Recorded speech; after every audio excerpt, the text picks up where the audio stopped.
Votação. Solicito às vereadoras e vereadores que registrem seus votos. Voto sim, senhor presidente. Voto sim, senhor presidente.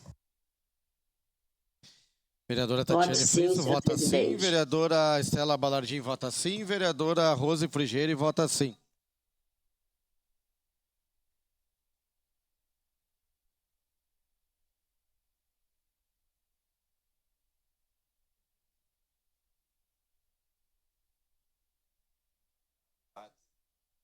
Vereadora Gladys Friso, vota como?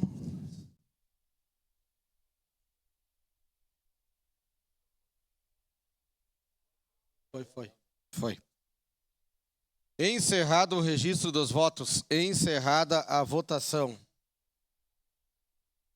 O projeto de lei complementar número 18/2023, com mensagem retificativa MR 1/2023, foi aprovado por unanimidade das vereadoras e vereadoras.